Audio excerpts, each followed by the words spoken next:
kita akan membaca firman Tuhan yang saya ambil di dalam 1 Tawarik pasal yang ke-16. 1 Tawarik 16 ayat yang ke-10 dan ayat yang ke-11 dalam Alkitab terjemahan lama. Dan untuk menghormati pembacaan firman Tuhan, saya jemput Bapak, Ibu, Saudara sekalian bangkit berdiri. 1 Tawarik 16 ayat yang ke-10 dan ayat yang ke-11, firman Tuhan berkata sebagai berikut. Pujilah akan nama kesuciannya. Hendaklah bersukacita hatinya segala mereka yang mencari Tuhan itu. Bertanya-tanyalah akan Tuhan dan akan kuasanya, dan carilah hadirat-Nya selalu. Terima kasih. Puji Tuhan, silakan duduk. Firman Tuhan yang kita baca dan kita dengar pada pagi hari ini, bagaimana Daud dengan segala kerinduannya. Karena pada waktu itu tabut perjanjian Allah terlantar.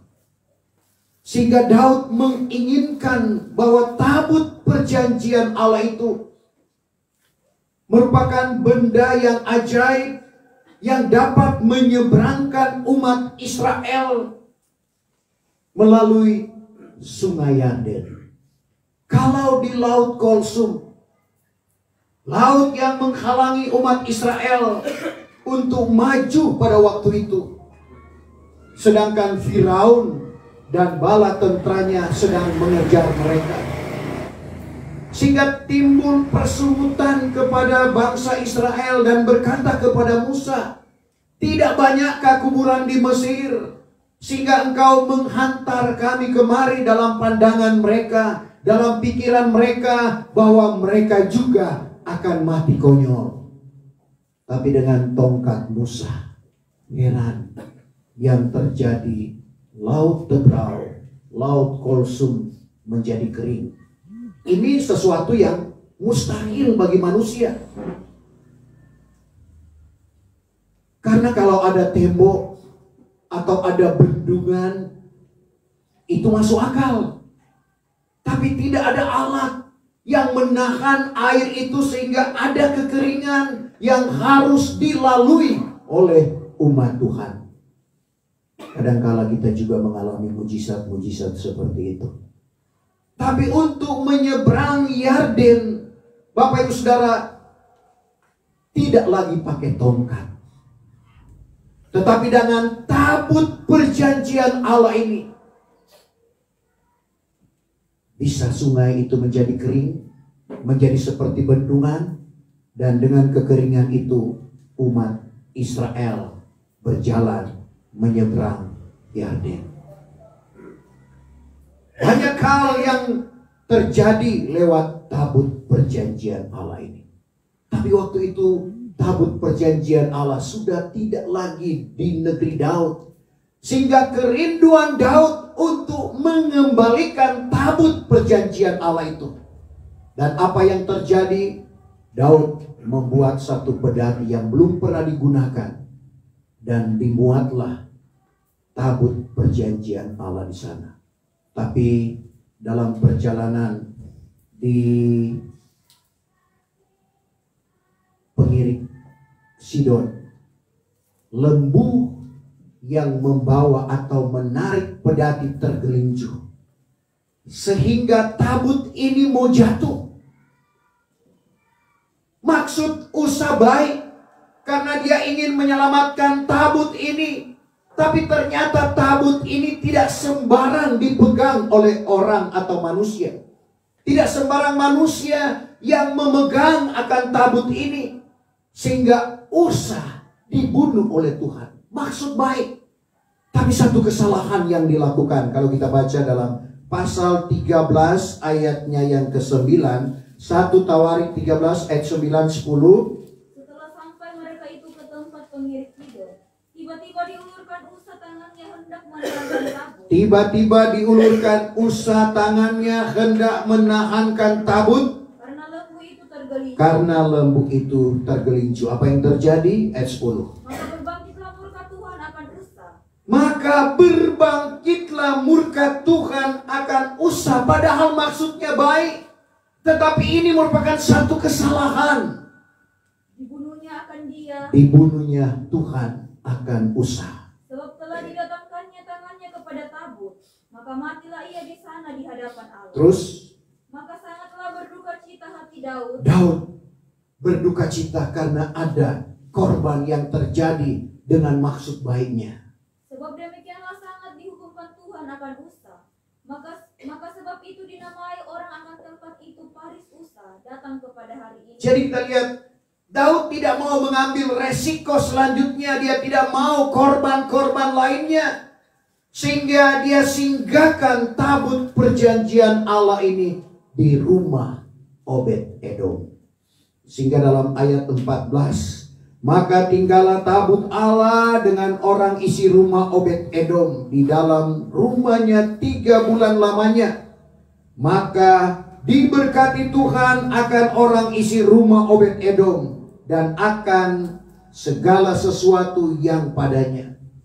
Setelah tabut perjanjian Allah ini disinggahkan di rumah Obed-Edom, kedengaranlah kepada Daud bahwa Obed-Edom dan segala isi rumahnya diberkati oleh Tuhan. Daud bertanya kepada ketua-ketua, bagaimana sebenarnya untuk membawa akan tabut perjanjian Allah ini.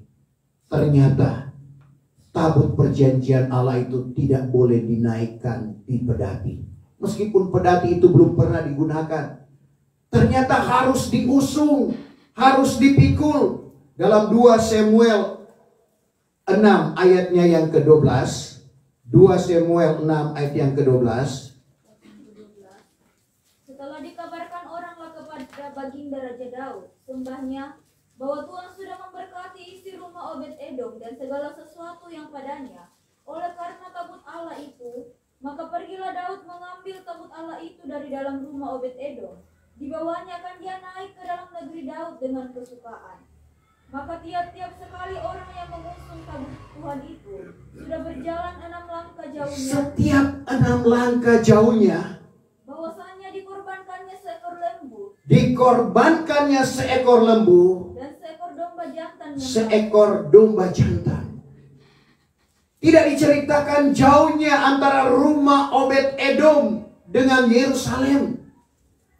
Tetapi dalam ayat ini menceritakan setiap 6 langkah ada korban yang dipersembahkan kepada Tuhan. Luar biasa untuk mengusung tabut perjanjian Allah ini. Tabut perjanjian Allah berbicara tentang kabar pengantin Kristus yang sementara kita sampaikan. Dan saya bersyukur Bapak Ibu Saudara, lewat seri meeting ini selalu petunjuk Tuhan. Siapa yang mengusung tabut perjanjian Allah? Artinya siapa yang berkhotbah? Mengurangi beban saya juga. Karena kadangkala orang Toraja bilang KKN, kamu nasam. Tapi ternyata memang sudah demikian. Tuhan lihat siapa yang rindu untuk memikul tabut perjanjian Allah ini. Dengan segala pengorbanan. Kami ke Sulawesi Tengah, saya juga tidak menyangka 4 mobil. 3 mobil untuk penumpang, 1 mobil untuk muat barang. Dan Tuhan adakan segala sesuatu seperti kesaksian tadi. Kita bertindak, selanjutnya terserah Tuhan. Apalagi ini pekerjaan Tuhan. Banyak cara Tuhan untuk menolong setiap orang yang berharap dan bersandar kepada Tuhan. Untuk itu Bapak Ibu Saudara yang kekasih, setelah tabut perjanjian Allah ini sampai di Yerusalem, luar biasa sukacita akan Daud. Sehingga di dalam ayat ini dia katakan, pujilah akan nama kesuciannya. Hendaklah bersukacita hati segala mereka yang mencari Tuhan itu. Bersukacita orang yang mencari Tuhan. Karena tidak sia-sia kita mencari Tuhan. Kita mencari Tuhan seperti pagi hari ini Ada pahala yang Tuhan siapkan di dalam kehidupan kita. Saudara, sebagaimana yang dikatakan di dalam Ibrani pasal yang ke-11 ayatnya yang ke-6. Ibrani 11 ayat yang ke-6. Jikalau tidak beriman, mustahil diperkenan Allah. Karena Orang yang menghampiri Allah itu wajiblah ia yakin bahwa Allah ada. Dan lagi ialah pemberi pahala kepada segala orang yang mencari Dia. Ada pahala yang Tuhan siapkan kepada setiap orang yang mencari Tuhan. Tidak sia-sia. Di dalam kita mencari Tuhan, baik itu secara pribadi, kita datang berdoa mencari Tuhan, ada pahala yang disediakan oleh Tuhan. Pertama, pahala yang Tuhan berikan kepada orang yang mencari Tuhan akan mengerti segala perkara. Sehingga selalu saya katakan, saya kurang setuju dengan lagu yang biasa dinyanyikan di ibadah kedukaan. Banyak perkara yang tak dapat ku mengerti. Ini orang yang tidak mencari Tuhan. Kalau banyak perkara yang kita tidak mengerti, berarti kita tidak mencari Tuhan. Karena Raja Soleman dalam Amsal 28 ayat yang ke-5, orang yang mencari Tuhan mengerti segala perkara. Amsal 28 ayat 5. Orang jahat tiada mengerti barang yang benar. Orang jahat tidak mengerti barang yang benar. Tetapi orang yang mencari Tuhan mengerti segala perkara. Tapi orang yang mencari Tuhan mengerti segala perkara. Ini perkataan firman, bukan perkataan saya sebagai manusia. Tapi sekali lagi, orang yang mencari Tuhan mengerti segala perkara. Berarti kalau kita mencari Tuhan, tidak ada kalimat matum baraka suste. Tidak ada kalimat yang keluar. Mengapa terjadi demikian? Segala sesuatu yang terjadi di dalam kehidupan kita atas seizin Tuhan.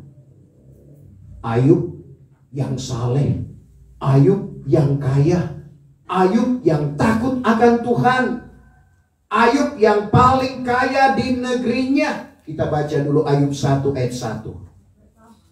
Sebermula, maka dahulu adalah di tanah Uz seorang laki-laki yang bernama Ayub. Di tanah Uz seorang laki-laki bernama Ayub. Maka orang itu tulus hatinya. Tulus hatinya, Ayub tulus hatinya. Dan saleh. Dan takut akan Allah. Takut akan Allah. Dan dijauhkannya dirinya daripada jahat. Dijauhkan dirinya dari yang jahat. Dan ayat-ayat selanjutnya, dia adalah orang yang paling kaya di daerahnya.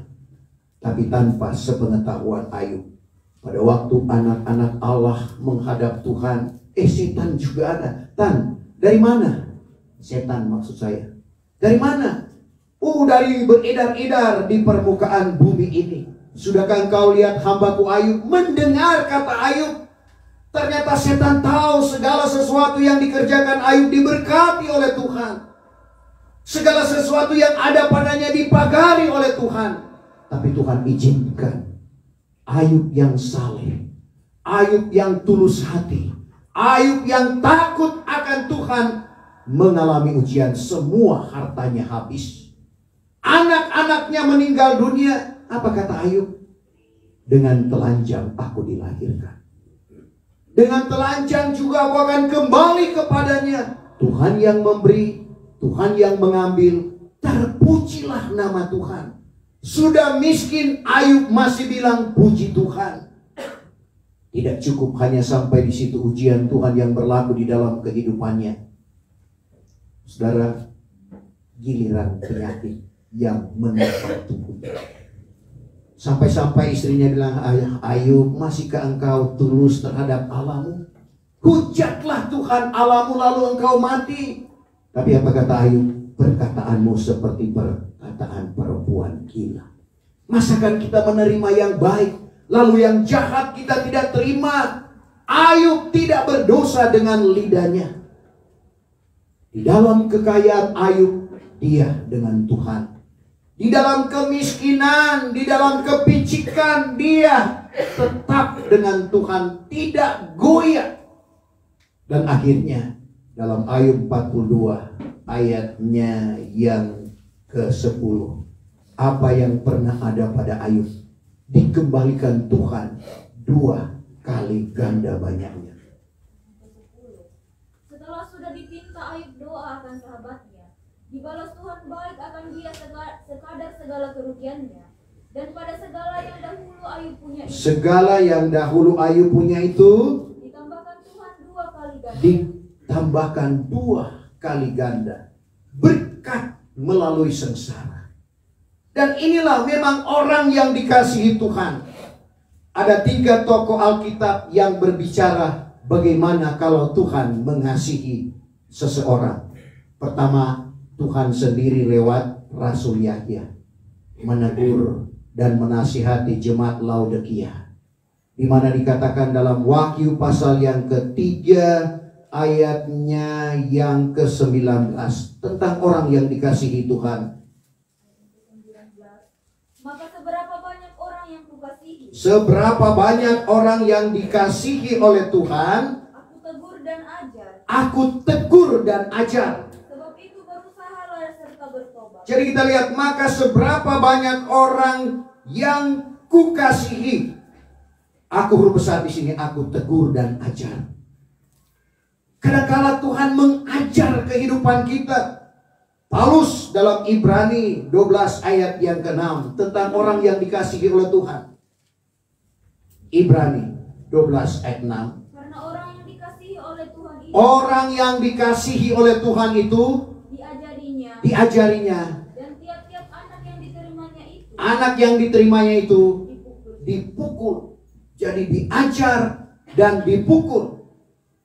Jadi kata Raja Soleman disiksa. Coba Amsal pasal yang ke-3 ayat 12. Karena disiksa Tuhan akan barang siapa yang dikasihinya. Disiksa Tuhan barang siapa yang dikasihinya. Seperti seorang bapa akan anak yang disukai. Seperti seorang bapa terhadap anak yang disukai. Jadi jangan kita menyalahkan diri kita sendiri atau menyalahkan orang lain atau menyalahkan Tuhan. Karena memang demikian firman Tuhan. Kadangkala dengan hal itu membuat kita untuk lebih dekat kepada Tuhan. Membuat kita lebih mengasihi Tuhan. Sehingga kita mencari Tuhan. Dan kalau kita mencari Tuhan, banyak pahala yang akan kita dapatkan. Tadi, mengerti segala perkara. Mencari Tuhan berbahagia. Jadi salah satu kunci untuk mendapatkan kebahagiaan itu bukan dengan harta yang banyak. Karena harta banyak belum menjamin orang untuk bahagia. Ternyata ada orang kaya yang coba-coba bunuh diri. Apakah orang bahagia ingin bunuh diri? Dan di sini berarti kekayaan tidak menjamin orang untuk berbahagia. Tapi mencari Tuhan, Mazmur 119 ayat yang kedua. Mazmur 119 ayat yang kedua. Berbahagialah mereka itu sekalian yang memeliharakan kesaksian. Berbahagialah orang yang memelihara kesaksiannya. Serta mencari akan dia. Serta mencari akan dia. Dengan segenap hati. Dengan segenap hati. Cari Tuhan dengan segenap hati, bukan asal-asal. Tetapi betul-betul kalau kita mencari Tuhan, maka kebahagiaan itu menjadi milik dan bahagian kita. Ini pahala yang kita terima apabila kita mencari Tuhan. Selanjutnya, pengalaman Daud di dalam dia mencari Tuhan, bahwa Tuhan keluarkan dia dari ketakutan. Sebagai manusia biasa, banyak kali kita diperhadapkan dengan ketakutan. Siapa yang tidak pernah takut? Tetapi jaminan bagi orang yang mencari Tuhan, dan ini pengalaman dari Daud dalam Mazmur 34 ayat yang kelima. Mazmur 34 ayat yang kelima. Bahwa aku sudah mencari Tuhan. Aku sudah mencari Tuhan. Lalu ia pun menyahut akan daku. Lalu ia menyahut akan daku. Dan dikeluarkannya aku daripada segala ketakutan. Dikeluarkannya aku dari segala ketakutan. Jadi ini jaminan firman Tuhan bagi orang yang mencari Tuhan. Tuhan keluarkan kita dari segala ketakutan yang menimpa kehidupan kita. Bahkan orang yang mencari Tuhan tidak akan kekurangan barang sesuatu jua pun. Dan ini kami alami. Tentunya Bapak Ibu Saudara juga alami akan hal itu. Masih dalam pasal 34 ayat 11, singa itu binatang atau raja binatang, tapi dia bisa kelaparan. Dia mudah untuk mencari makan. Tapi firman Tuhan berkata, bisa kelaparan. Tapi janji Tuhan kepada orang yang mencari Tuhan. Ayat 11. Bahwa singa muda boleh kekurangan dan kelaparan. Singa muda boleh kekurangan dan kelaparan. Tetapi orang yang mencari Tuhan itu tidak kekurangan barang suatu jua. Tidak kekurangan barang sesuatu jua. Tuhan cukupkan, Tuhan adakan apa yang menjadi kebutuhan kita. Kalau kita masih makan, minum, pakai, ini tandanya diberkati oleh Tuhan. Kita syukuri dengan apa yang Tuhan sudah anugerahkan di dalam kehidupan kita. Tuhan mengajar murid-muridnya berdoa, berikanlah kami pada hari ini makanan yang secukupnya. Jadi Bapak Ibu Saudara, orang yang mencari Tuhan tidak akan kekurangan barang sesuatu pun. Ini jaminan firman Tuhan. Bahkan Daud berkata, Tuhan tidak pernah tinggalkan orang yang mencari Tuhan. Berarti Tuhan tetap menyertai. Mazmur 9 ayatnya yang ke-11. Mazmur 9 ayat yang ke-11. Yang ke-11. Segala orang yang mengetahui akan namamu. Segala orang yang mengetahui akan namamu. Itu akan harap padamu. Akan harap padamu. Sebab belum pernah ya Tuhan. Belum pernah ya Tuhan. Engkau meninggalkan orang yang mencari Engkau. Engkau meninggalkan orang yang mencari Engkau. Tuhan tidak akan tinggalkan. Kalau Tuhan tidak tinggalkan, berarti Tuhan menyertai. Sebagaimana perkataan Tuhan Yesus dalam komandonya kepada murid-muridnya. Pergilah kamu, jadikanlah sekalian bangsa itu muridku.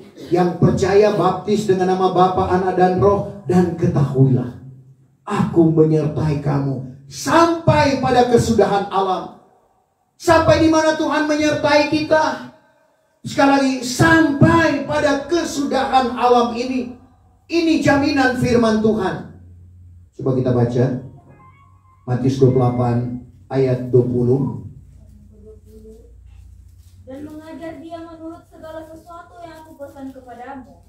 Maka ketahuilah olehmu. Aku ini beserta dengan kamu senantiasa. Aku ini beserta dengan kamu senantiasa. Hingga kepada kesudahan. Hingga kepada kesudahan alam. Ini janji Tuhan. Sekali lagi, Tuhan tidak akan membiarkan kita. Tuhan tidak akan meninggalkan kita, sebagaimana janji Tuhan kepada Yusak sebagai generasi penerus yang meneruskan kepemimpinan Musa setelah Musa mati di Bukit Nebo. Tuhan katakan kepada Yusak, sebagaimana aku menyertai Musa, aku menyertai engkau.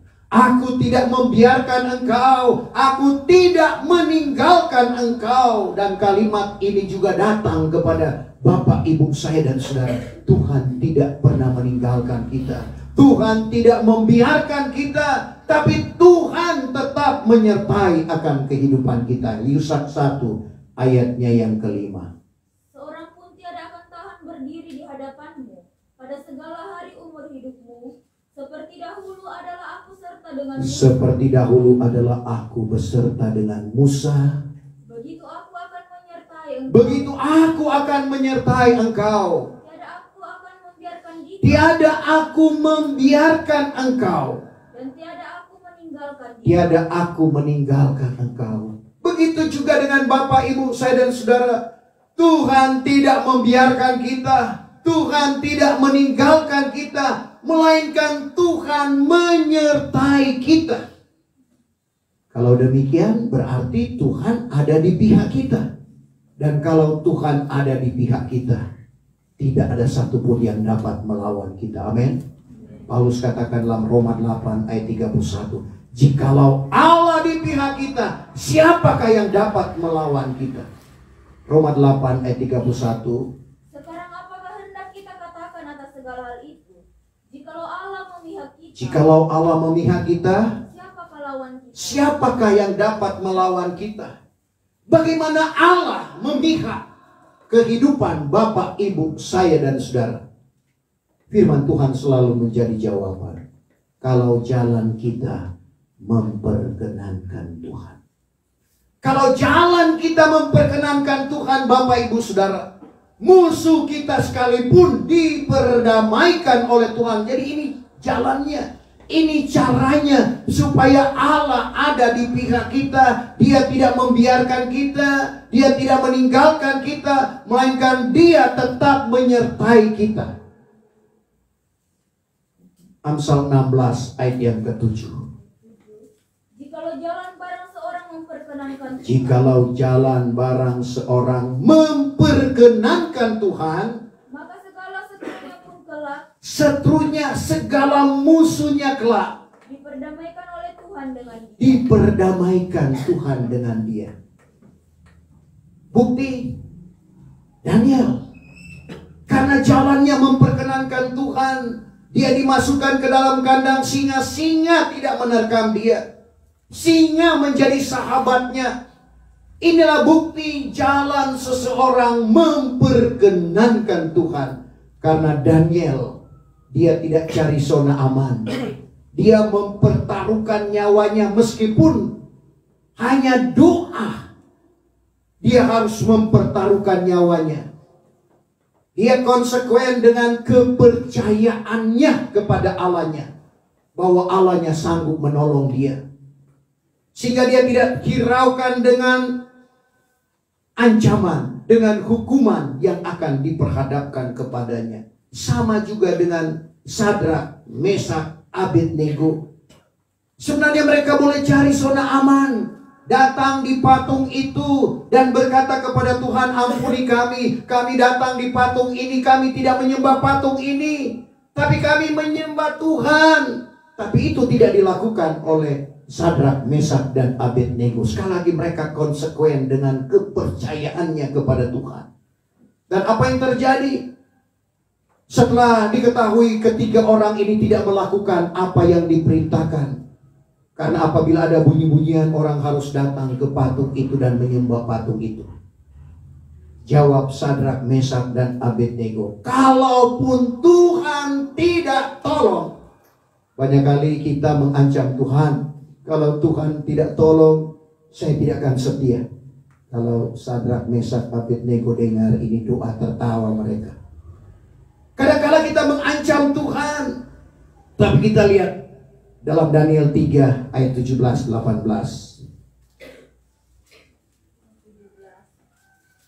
Jikalau sudah tentu perkara itu atas Patik, maka Allah Patik yang Patik berbuat ibadat kepadanya, Allah Patik yang Patik berbuat ibadat kepadanya, itu juga sampai kuasanya, akan melepaskan Patik dari dalam dapur api yang bernyala-nyala, akan melepaskan Patik dari dapur api yang bernyala-nyala. dan daripada tangan Tuanku pun dapat dilepaskannya Patik ini. Terus, Jikalau kiranya tiada, kalaupun tidak, kalimat yang luar biasa, yang begitu terkesan bagi saya dan tentunya bagi Bapak, Ibu, Saudara. Kalaupun Tuhan tidak tolong, maka maklumlah kepada Tuanku juga, bahwa sekali-kali tiada Patik akan berbuat ibadat kepada dewa Tuanku, dan tiada Patik akan menyembah kepada patung keemasan yang telah Tuanku dirikan itu. puji Tuhan, sekali lagi, Sadrak, Mesak, Abednego tidak cari zona aman. Mereka mempertaruhkan nyawanya hanya untuk tidak menyembah patung itu. Tetap berdoa kepada Allahnya. Apa yang terjadi? Api yang dipanaskan 7 kali ganda tidak menghanguskan Sadrak, Mesak, dan Abednego. Tadinya tangan terikat, tapi justru mereka terbuka dan menari di api itu. Saudara, itulah yang dimaksud oleh Yakobus. Apabila kamu jatuh ke dalam berbagai pencobaan, sifatkan satu kesukaan. Saudara, akan menjadi satu kesukaan, dan ini hanya bagi orang yang mahir dengan kebenaran firman Tuhan. Hanya orang yang benar-benar dekat dengan Tuhan yang mampu berkata, Yakub 1 ayat yang kedua. Hai saudara-saudara, Hai saudara-saudaraku, apabila kamu jatuh ke dalam berbagai-bagai pencobaan, apabila kamu jatuh ke dalam berbagai-bagai pencobaan, sifatkanlah semuanya itu kesukaan. sifatkan semua itu kesukaan. Salinan lain, sifatkan itu satu kebahagiaan. Tidak mudah menganggap pencobaan itu adalah satu kebahagiaan. Tidak mudah menganggap pencobaan itu adalah satu sukacita. Tapi itulah orang yang dekat dengan Tuhan. Mujizat di luar jangkauan akal pikiran kita berlaku karena Tuhan yang menyertai kita. Tuhan tidak meninggalkan kita. Untuk itu firman Tuhan datang kepada Bapak, Ibu, saya dan saudara. Pujilah akan nama kesuciannya. Hendaklah bersukacita hatinya segala mereka yang mencari Tuhan itu. Bertanya-tanyalah akan Tuhan dan akan kuasanya, dan carilah hadiratnya selalu. Dan bersyukur dalam tim ini ada 2 orang yang memang Tuhan karuniakan penglihatan, sehingga Tuhan bawa ke aras. Memberikan kesempatan bagi saya untuk bertanya, karena Tuhan berkata, apa yang engkau tanyakan hambaku? Saya tanyakan orang yang akan melayani, dan Tuhan jawab. Bahkan sebelum saya tanyakan pun Tuhan sudah ungkapkan itu. Orang-orang jadi berpindah tempat, berpindah orang yang memikul tabut perjanjian Allah ini. Sekali lagi, tabut perjanjian Allah ini adalah kabar pengantin Kristus. Saudara, iblis tahu bahwa kegerakan rohani sudah dekat. Dan memang kuda merah sudah dilepaskan. Kadangkala kami hamba-hamba Tuhan tidak menyadari dipakai oleh kuda merah. Memang bukan dengan perkataan, tapi jari-jari ini lewat upload mulai saling menghina, mulai saling menyalahkan, mulai membenarkan diri. Kita perlu sadari ini permainan kuda merah. Karena kegerakan rohani yang besar sudah tidak lama lagi. Saudara, petunjuk Tuhan kepada Bapak Pendeta Yohanes Ambasalu dalam penginjilan ini luar biasa. Untuk itu mari kita mau tetap, saudara, istilah orang, don't stop kabar pengantin. Tapi kadang-kala orang kabar pengantin ini mulai saling hujat satu dengan yang lain. Mereka tidak sadari ditunggangi oleh kuda merah. Tapi mari kita berdiam diri di bawah kaki salib Tuhan. Kita akan lihat pembelaan demi pembelaan yang Tuhan anugerahkan. Karena yang kita kerjakan adalah pekerjaan Tuhan. Mari kita mau tetap dengan Tuhan. Dan kalau Tuhan menyertai kita, satu pun tidak dapat menghalangi kita. Kalau Tuhan buka jalan, satu pun tidak ada yang dapat menutupnya. Sebaliknya, kalau Tuhan yang tutup jalan, tidak ada orang yang dapat membuka. Yang kita kerjakan ini adalah pekerjaan Tuhan. Pasti Tuhan campur tangan kalau senantiasa kita bertanyakan Tuhan, kalau senantiasa kita mengandalkan Tuhan. Sebab itu Bapak Ibu Saudara, mari kita mau mengikuti kehendak Tuhan dalam kehidupan kita, supaya jangan sampai kita jadi seperti 5 anak darah yang bodoh. Saudara, ternyata 50-50. 5 yang bodoh, 5 yang bijak. Tuhan tidak umpamakan 7 yang bijak, 3 yang bodoh. Tapi 5 bodoh, 5 bijak. Jadilah kita 5 yang bijak. Tetap ada firman, tetap ada Roh Kudus di dalam kehidupan kita. Tuhan kiranya memberkati firman Tuhan saat ini. Kita akan masuk di dalam perjamuan suci.